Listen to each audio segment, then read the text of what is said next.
বিজয় মালাকার মুখ্যমন্ত্রী মহাশয়কে বলছিল কৃষ্ণেন্দুদাকে মন্ত্রী দিও, আমাকে মেডিকেল কলেজ দিও। এই কথাটা আপনারা জানেন, মন্ত্রী দিও, আমি ওনাকে মেডিকেল কলেজ দিও।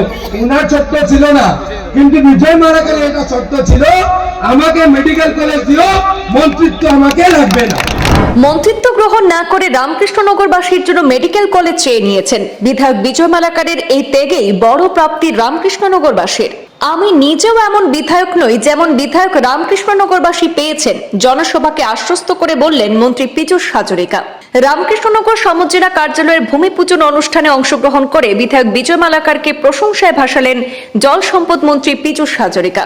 বিধায়ক বিজয় মালাকারের প্রতি সমর্থন এবং সহযোগিতার আবেদন জানিয়ে মন্ত্রী প্রশ্ন তুলেন, বিধায়ক বিজয় মালাকারের মতো বিধায়ক আর পাওয়া যাবে কিনা।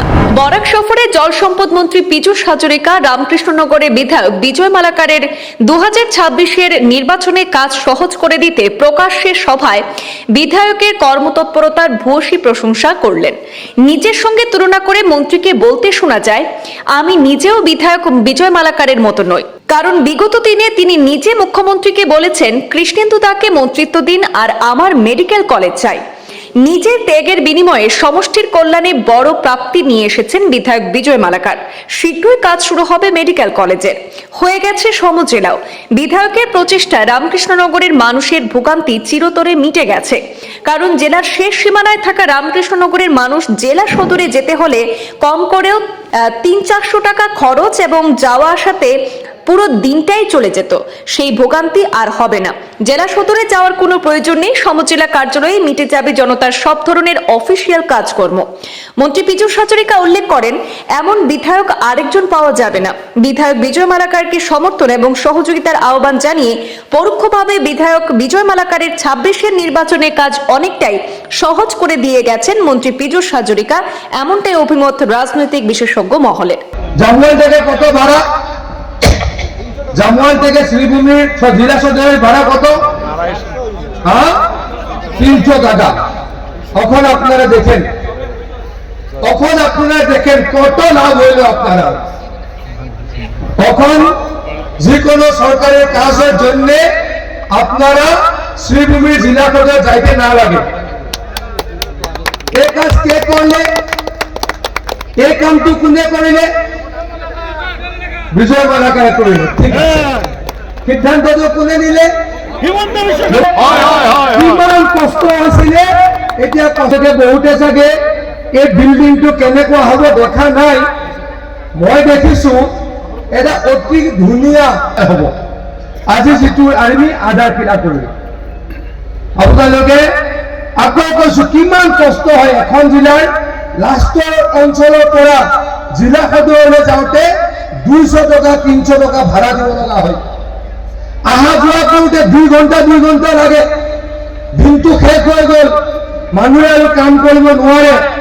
কিন্তু মুখ্যমন্ত্রী হিমন্ত বিশ্ব শর্মা ডাঙরিয়াই একটা সিদ্ধান্ত নিয়ে কে সিদ্ধান্তটা কি, যে একটা সমষ্টিতে একটা কি হবে, সমজেলা অফিস হবে আর মানুষের সমস্যা খতম হবে। শুরু হয়ে যাবে মেডিকেল কলেজের কামকাজ শুরু হয়ে যাবে, চিকিৎসা এখানে হবে। কত ভালো হবে বলেন আপনারা? হয়েছিল তখন বিজয় মালাকার মুখ্যমন্ত্রী মহাশয়কে বলছিল কৃষ্ণেন্দুদাকে মন্ত্রী দিও, আমাকে মেডিকেল কলেজ দিও। এই কথাটা আপনারা জানেন, মন্ত্রী দিও, আমি ওনাকে মেডিকেল কলেজ দিও। ওনার শর্ত ছিল না, কিন্তু বিজয় মালাকারের এটা শর্ত ছিল, আমাকে মেডিকেল কলেজ দিও, মন্ত্রিত্ব আমাকে লাগবে না। এরকম কে বলেন তো? এরকম বিধায়ক আপনারা পাবেন? আমি তো করি না, আমি এরকম বিধায়ক না। এরকম বিধায়ক কার বিধায়ক? আপনাদের বিধায়ক। আপনাদের যদি মুখ্যমন্ত্রী বলে গেছে আমরা এটাই করতে লাগবো, উনাকে সমর্থন দিতে লাগবো, উনাকে সাহায্য করতে লাগবো।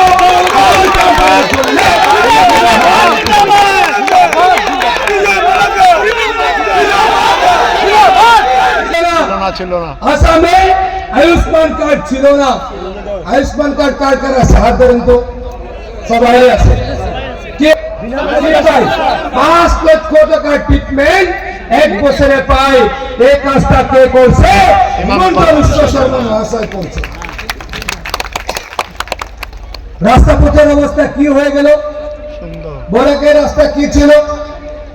बड़े रास्ता की चलो रिपेयरिंग साहब आपने तो देखा नहीं था शायद रास्ता कैसा था भाई तो देखिए নাকি আজ বা 10 বছর আগে 10 বছর আগে দেখেছেন কে রকম ছিল শিলচর থেকে করিমগঞ্জ কত সময় লাগছিল 6 ঘন্টা 4 ঘন্টা লাগছিল এখন কত সময় লাগে 1 ঘন্টা লাগে এই কাজ কে করছে